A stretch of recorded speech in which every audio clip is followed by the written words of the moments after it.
fait son choix. Ou c'est Laurent Gbagbo, ou c'est nous. Nous, on sera à l'aéroport.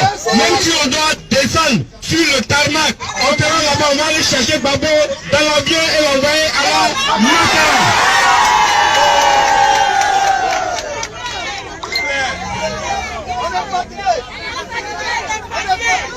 Toujours celui qui tue. Toujours celui qui tue. On va à la réconciliation. Laissez tout tomber. On va à la réconciliation depuis 2001. On est dans ça. Mais Laurent Gbagbo, les Ivoiriens t'ont fait quoi? Les gens que tu tues tous les jours, ils t'ont fait quoi? On a vu Charles Blé Goudé ici, avec les étudiants en train de tuer les gens. Laurent Gbagbo demeure pour nous le criminel qui doit répondre de ses actes, il doit aller en prison. Le tribunal ici, chaque fois condamne les gens pour braquage. Laurent Gbagbo est un braqueur, il a braqué à la BCA, il va aller à la prison. Je vous informe que le gouvernement Ouattara dit qu'il va payer Laurent Gbagbo.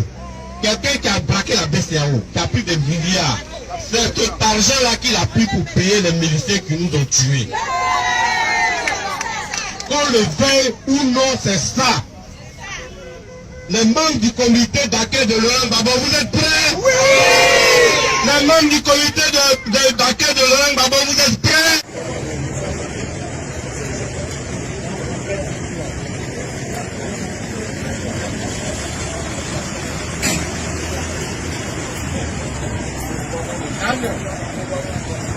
Regardez bien la vidéo, regardez bien la vidéo. Regardez bien la vidéo avec les bus. Regardez bien la vidéo avec les bus. Bien la vidéo avec les bus. Les bus, la photo. Regardez bien. Les bus, la photo.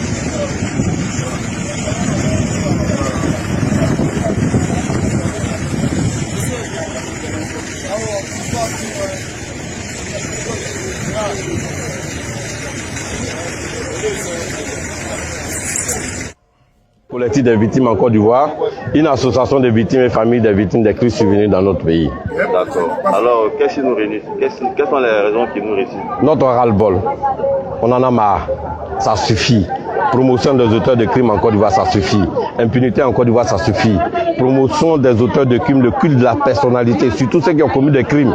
Ils tuent des gens, chaque fois, ça y est qu'ils sont nommés à des postes de responsabilité. On les honore, on les vénère en Côte d'Ivoire. Au détriment de l'existence des victimes, on n'en veut plus. On en a marre. C'est notre ras-le-bol. 10 années, depuis 2001, on a regardé les gens, ils disent ils vont faire la réconciliation, ils vont faire la réconciliation. Jusqu'à aujourd'hui, mais attends, les choses se répètent. Il va falloir qu'on se réveille. C'est nous qui avons payé les prix forts. Donc cette fois-ci, on ne va rien lâcher. Laurent Gbagbo, dès lors qu'il va mettre son pied en Côte d'Ivoire ici, nous on le considère comme un criminel qui a braqué une banque. La condamnation doit être exécutée, y compris Charles Blé Goudé. Il n'est pas question, il n'est surtout pas question que Laurent Gbagbo bénéficie des qualités, des traitements liés à sa qualité d'ancien chef d'État. Pour nous, c'est un criminel. Il doit être traité en tant que tel. Donc sa place à la Maka. C'est tout ce que nous avons à dire. C'est pour cette raison que nous sommes là. Et des comités d'accueil ont été mis en place. Le comité d'accueil de Laurent Gbagbo a été mis en place. Le jour de l'arrivée de Laurent Gbagbo, nous serons à l'aéroport, même s'il faut aller sur le tarmac pour aller le chercher, afin qu'il réponde de ses actes, afin qu'il aille à la Maka, on va laisser. Pour ce sacrifice suprême, nous sommes prêts. Est-ce que vous substituez aux forces de l'ordre de pas un danger pour vous? Le citoyen digne de ce nom doit aider à l'exécution des décisions de justice. Quand vous voyez un criminel passer, vous le regardez passer, pourquoi les gens mobilisent des criminels et appellent la police pour venir le prendre? Ça se passe partout, ça on est prêt à le faire. Est-ce que vous dites une réconciliation est possible sur Laurent Gbagbo? Laurent Gbagbo n'est pas une solution à la réconciliation, mais un problème à la réconciliation. Merci.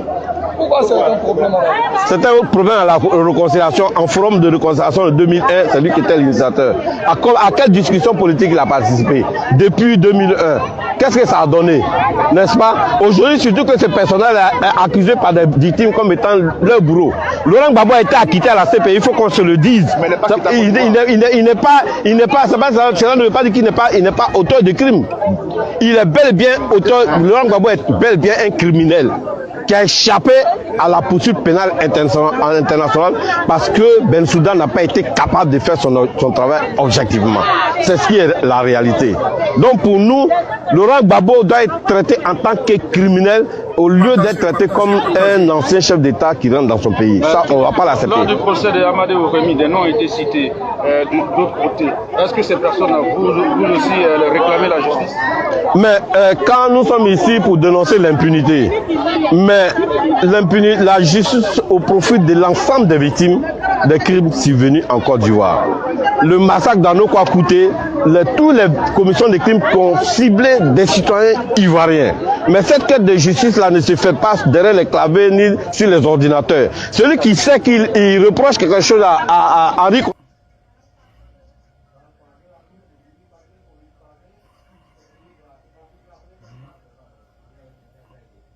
Salut à tous, salut à tous. Merci beaucoup et bienvenue encore une fois de plus dans notre décryptage. 26 militants du PPACI ont été mis aux arrêts et transférés à la MACA avec une sentence, une peine lourde. Le marteau de l'injustice a été encore une fois de plus lourde. 24 mois de prison ferme. Je dis bien 24 mois de prison ferme. Ces personnes militantes et militants du PPACI sont allés, n'est-ce pas, avec leurs camarades, soutenir leurs camarades, le secrétaire général du PPACI, Damana Adiapikas. Ils ont été arrêtés comme des malfrats, des bandits, comme des braqueurs, comme des voyous, comme des microbes. Et ils ont été déportés, n'est-ce pas, dans les cachots de la République, ou, n'est-ce pas, des services, n'est-ce pas, moraux, et sans oublier psychologiques, leur a été imposé. Sans oublier l'humiliation qui a été infligée à ces dignes personnes. Frères et sœurs, ces 26 militants, les délits, on l'a vu, tout à l'ordre public. C'est ici et maintenant j'interpelle le PPACI et son directoire, afin de pouvoir répertorier le nom de ces magistrats. Et on va leur poser une question un jour sur le fait et comment et pourquoi ils ont pu condamner ces militants-là. Je m'explique. Voici ici dans la première vidéo un certain Isiaka Fofana, pseudo, n'est-ce pas, défenseur des victimes en Côte d'Ivoire, qui s'est déporté en toute illégalité en train de manifester contre l'arrivée du président Gbagbo Levan. Une manifestation illégale. Qui plus est, je dis bien qui plus est, le lieu, c'est le tribunal d'Abidjan au plateau. Le grand tribunal, c'est là-bas que des militants se sont regroupés à la solde du RHDP. Ils n'ont pas été inquiétés. Mieux, des journalistes à la solde, n'est-ce pas, du régime en place, sont allés couvrir cet événement illégal. Ils ont occupé l'espace public. Ils ont transporter des militants, appeler ces deux victimes pour aller faire du bruit, du vacarme au plateau. La deuxième vidéo, c'est des cas appelés communément à Abidjan, en Côte d'Ivoire, des Baka, qui sont allés stationner au plateau, qui ont été réquisitionnés par un certain Isiaka Fofana également. Donc Isiaka Diaby, pardon. Isiaka Diaby, cet individu n'a pas hésité à faire déferler des dizaines de Baka au plateau, stationnés au Baka. Mieux, vous avez vu un policier passer, sans même regarder à gauche ou à droite. Il a tracé son chemin. Frères et sœurs, vous avez compris aisément qu'ils sont à la botte et à la sorte du pouvoir. Et ils sont manifestés en plein cœur du plateau, stationnés en plein cœur du plateau, mais ils n'ont pas été arrêtés et envoyés à la MACA. Et la justice n'a pas été lourde en les condamnant à 24 mois de prison. Mieux, ils ont été encadrés en toute illégalité. La troisième vidéo, qui est celle encore d'une autre manifestation de ce même, n'est-ce pas, individu, Issaka Diaby, qui a commis les mêmes actes avec des pseudo-victimes. Et au plateau, il n'a pas été inquiété, ni ses partisans stipendiés, manipulés et payés pour la cause. Dans ce cas, l'injustice ne parle pas, puisque à la botte et à la sorte du pouvoir. Mais des militants du PPACI ont été arrêtés et condamnés lourdement. Je l'avais dit que le PPACI est dans l'œil du cyclone. Et vous avez compris, quand le vice-président du PPACI, Stéphane Kipré, s'est rendu au nord, est-ce que les militants du RDA qui ont empêché les activités du PPACI ont été inquiétés? Non. Est-ce que le RDA a fait un communiqué? Non. Non. Désio, quand Damana Adia Pikas a fait des tournées au nom du PPACI, frappé du saut politique, ce discours du saut politique, il a été convoqué, on lui a flanqué, n'est-ce pas, une accusation fallacieuse de terrorisme, atteinte à la sécurité d'État, et j'en passe. Vous savez, n'est-ce pas, le refrain. Actuellement, je reviens encore au galop pour vous expliquer que l'heure est grave. L'heure est grave puisque Ouattara est fâché, il est en colère.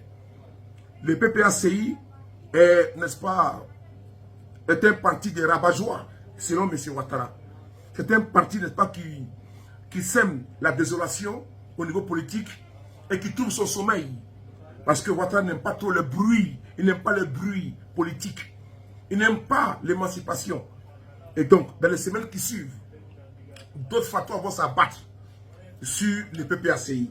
Il est temps à vous tous de comprendre que le président Gbagbo lui-même est en danger. La restriction, je vais vous dire, la restriction de ce mouvement est en vue. Vous avez vu comment ils ont fait avec sa rente viagère. Ça a mis du temps. Parce que Ouattara voulait que le président Gbagbo puisse capituler, être dans une douceur, dans une élégance politique, au niveau de la critique.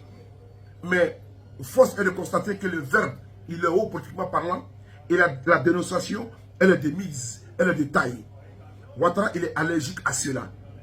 Ceci dit, c'est aux militants de PPACI et à tous les acteurs politiques de continuer à dénoncer ces voies de fait, ce régime liberticide qui est allergique à la liberté d'expression, qui est allergique, n'est-ce pas, à la démocratie.